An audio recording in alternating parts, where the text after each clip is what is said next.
GG, les grandes gueules sur RMC Story. Permettez que je salue la présence dans le public des élèves du lycée de la Tourelle, la première ES à Sarcelles.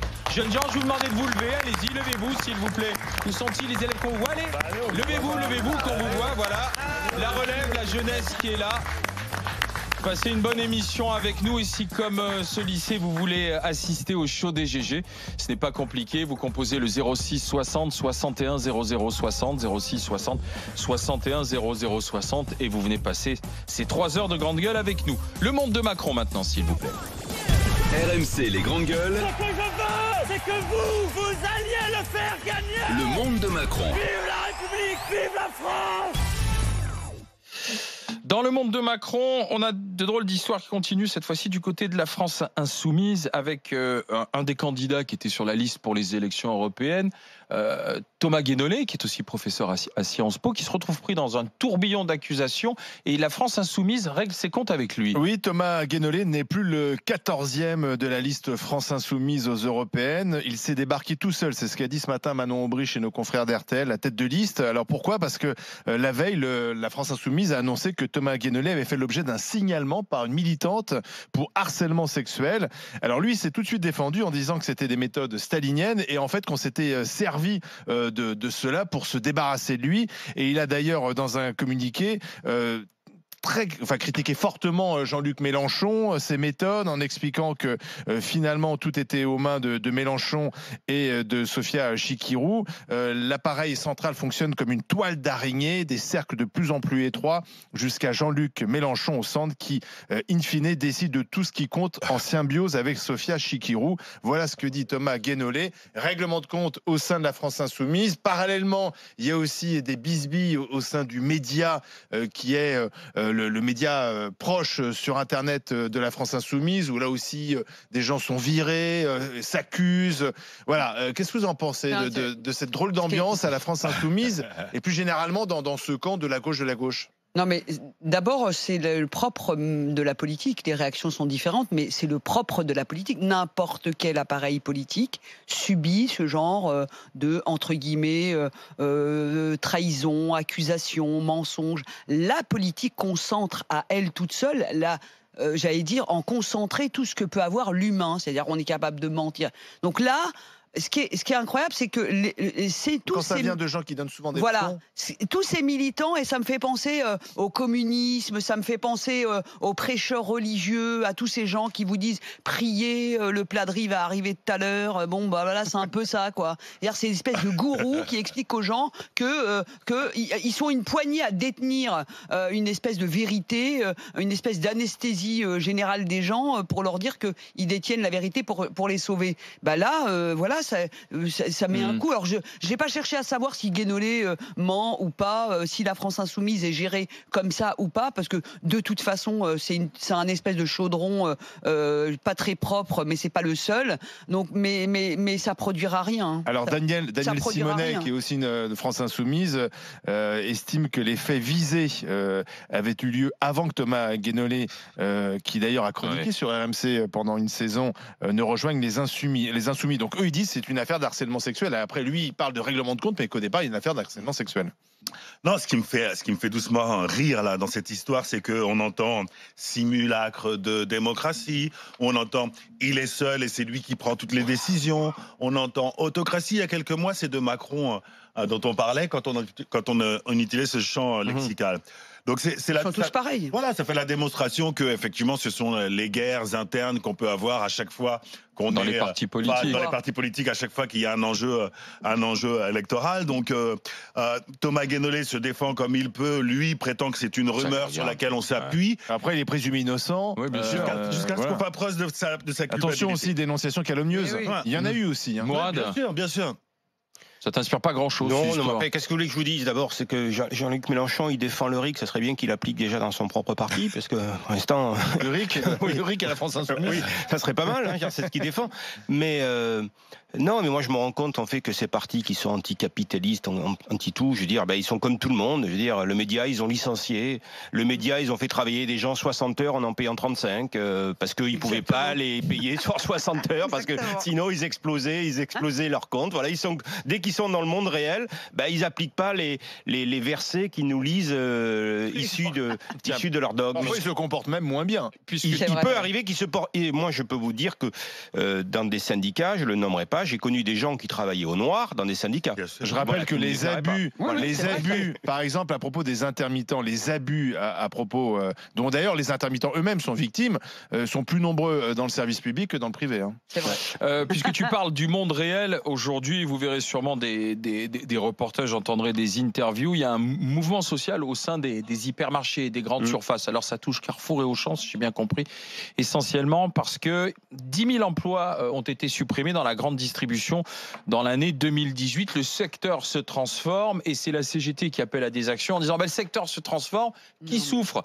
Les petits. Et la CGT dit en revanche, Auchan, Carrefour ont bénéficié du CICE, les dividendes continuent d'être versés, mais on supprime des emplois. C'est vrai qu'on voit bien quand même que c'est une boucherie sociale, pour reprendre le titre de l'humanité, qui est assez bon, je trouve, parce que c'est vrai qu'on en parle très peu. C'est un vrai plan social qui est en ce moment en train d'être mis en place par la grande distribution. Pourquoi? Parce que visiblement le système des hypermarchés n'est plus à la mode, s'écroule, les gens ne veulent plus aller dans ces grandes surfaces énormes, se perdent, on veut des commerces de proximité. D'ailleurs, Carrefour et les autres sont en train justement de changer leur stratégie. Malheureusement, ça se solde par des suppressions d'emplois. On en parle très peu. C'est vrai que si ces groupes ont reçu du CICE et que derrière ils licencient, ça pose quand même une question. Et moi, c'est surtout je ne sais pas si vous avez remarqué, depuis quelque temps, l'arrivée du e-commerce a tué beaucoup de monde. Pourquoi il n'y aurait pas les supermarchés ou les hypermarchés? Je veux dire, moi, j'ai connu les agences de voyage, ça n'existe plus. On réserve nos chambres d'hôtel.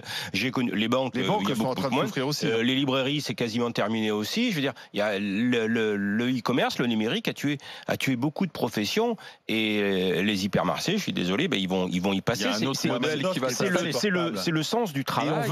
C'est le sens du travail qu'il faut repenser. Mais maintenant, je veux dire, qu'est-ce que veut faire la CGT? S'ils veulent retourner au silex, ça c'est possible, quoi. Mais il faudra faire un RIC, que tout le monde soit d'accord. Il y a quand même un décalage. Mais là aujourd'hui, c'est inéductable. Je veux dire, aujourd'hui, on donne de l'argent à une entreprise qui aujourd'hui, il y a des gens qui ont décidé de ne plus passer 2 heures à faire les courses et de faire ça en 3 clics sur Internet. Aujourd'hui, tu peux avoir des commandes automatiques de tes premiers produits, juste en appuyant sur un bouton ou en décidant de les renouveler automatiquement tous les mois. Il y a des gens qui n'ont plus envie de s'emmerder à passer 2 heures dans un hypermarché avec un caddie, à faire la queue à la caisse où il y a 300 personnes. Tout ça, c'est fini, c'est l'ancien monde. Alors, mais ça, la CGT peut s'accrocher tant qu'elle veut, mais il faut repenser le travail. Mais je ne suis pas sûr que la CGT soit les mieux placée pour repenser le travail de demain.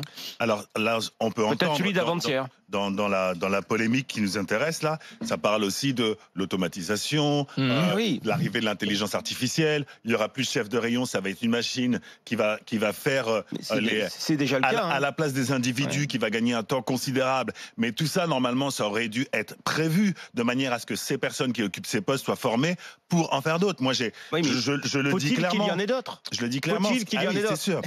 Mais ce qui est insupportable, là, c'est le décalage qu'il peut y avoir entre, effectivement, tu parlais du CICE et de la situation des salariés.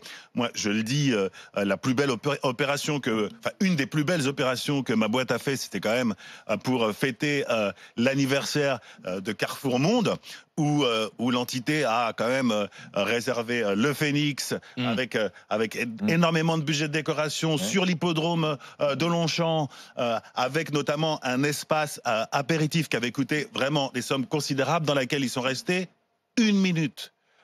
Donc si tu veux, face à ça, quand tu es employé de Carrefour et tu vois cet argent qui est dilapidé et que tu vois que ces gens sont licenciés, tu peux te poser légitimement des questions, surtout que Carrefour, c'est vraiment un grand groupe mondial. Quand tu emploies des gens, c'est pas pour les occuper. Voilà. C'est vrai. Oui, donc a priori, c'est pour non, mais surtout, c'est la loi de la vie. Non, mais ce qui choque, c'est le CICE donné à des grands groupes qui licencient, c'est ça. Et qui continue de verser des dividendes aussi aux actionnaires. Il y a 2 choses là, tu vois. Mais le CICE, dans les rapports. Moins il y aura de salariés, plus il va baisser. Mais c'est la loi de la vie. Je veux dire, les hyper ont tué les petits commerces et aujourd'hui, ils viennent de trouver à parler à plus gros qu'eux, quoi. Et peut-être que demain, le numérique n'aura pas de gros. Mais l'enjeu est là. Et la CGT, ils n'étaient pas dehors quand les hyper ont tué les petits commerces.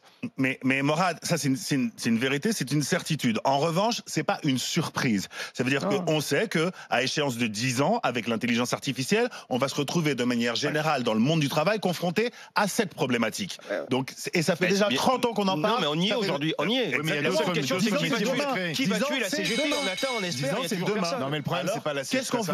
Qu'est-ce qu'on fait? Tu t'en prends à la CGT, je crois que le problème n'est pas la CGT. Il y a des salariés sans être à la Je m'en CGT, prends pas au syndicat, je de m'en chez prends à la CGT, Carrefour, c'est différent. qui comprennent pas pourquoi ils sont virés, alors que derrière, Bien sûr. l'enseigne touche de l'argent. Non, mais tu parlais des banques, on parle C'est le problème de formation et de reformation, de reconversion de ces salariés. Non, mais ça prouve l'archaïsme de nos hommes et femmes politiques depuis des décennies, qui là lâchent de l'argent public en espérant que cet argent public va générer de l'emploi. Or, c'est du licenciement qui se produit parce qu'ils n'accompagnent pas les mutations liées justement à ce tout numérique qui arrive.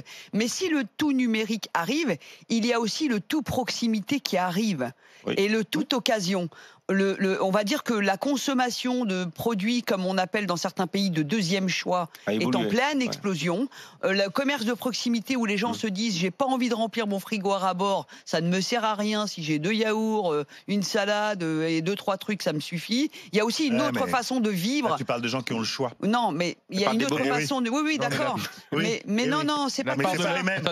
La part de l'alimentaire baisse, de toute manière, pour tout le monde. Voilà, déjà la part de l'alimentaire baisse et la façon dont on vit est différente. C'est qu'aujourd'hui, on réfléchit quand même à la manière dont on consomme. Donc c'est vrai que le numérique a du poids, mais aussi on va contrer le numérique en retournant aussi parfois à des choses beaucoup plus simples. Et c'est tant mieux. Mais par contre, il faut noter que Carrefour et toutes ces grandes enseignes n'ont pas perdu le nord. Ils sont en train de se déployer en commerce de proximité un peu partout, ne laissant aucune place, j'allais dire, aux TPE, PME, aux petits commerçants qu'on avait connus avant. Il n'y a plus. Pour répondre sur le CICE à la CGT, le CICE n'est pas un chèque que fait l'État, indirectement, c'est plutôt une exonération. Une exonération sur les charges. Mais donc c'est budgétisé en début d'année, j'allais dire en début de saison, j'allais pas m'en faire, en début d'année, et que par rapport à ça, on a estimé une masse salariale et un nombre d'employés. S'il n'y avait pas eu le CICE, peut-être que le nombre d'employés aurait été réduit. Voilà, donc ça a permis de conserver par moment le même nombre d'employés. C'est plutôt comme ça qu'il faut voir l'avantage du CICE. Le tout est de savoir aussi derrière, parce que tu vois, le chiffre est fort quand même, 10 000 emplois supprimés. Qu'est-ce qu'ils deviennent? Si tu veux, tu vois, qu'est-ce que deviennent ces employés? Est-ce qu'il y a suffisamment de reclassement, de formation, de système de reconversion, si tu veux, ou pas? Parce que en général, ce sont des emplois qui sont peu qualifiés, si tu veux, les caissières, ceux qui sont dans les rayons. Alors là, on va voir. Voilà, comment est-ce que tu reprends en main ces salariés? Ça me fait penser à ces dernières décennies où on n'a absolument pas valorisé le travail manuel des jeunes. Alors moi, j'étais aux premières loges parce que je fais de l'insertion professionnelle depuis 1989. Et c'est vrai que moi, j'ai toujours essayé d'encourager les jeunes à faire du travail manuel. Aujourd'hui, on se retourne et on se dit, ah mince, il n'y a plus de tailleur de pierre, il n'y a plus de ci, il n'y a plus de ça. Et ben là, c'est pareil. C'est-à-dire qu'on va dans une société en pleine mutation, on ne sait pas, on n'a pas anticipé, comme dit David tout à l'heure, c'est à former des gens, à les amener vers des nouveaux métiers, aux métiers de demain. Donc c'est un gros problème. On reconnaît que ça allait très vite. Non mais nous, on est les champions. À chaque fois, on arrive, on est devant le précipice et on dit ah merde. Bah, non, mais le monde a évolué depuis 10 ans d'une façon incroyable. Voilà, on a tous été on n'a pas de visionnaire. 25 ans. Ouais, non, mais on aurait pu quand même avoir en classe politique quelques visionnaires. On en a eu zéro. Mais heureusement qu'il nous reste un titre de champion d'Europe des incivilités au volant.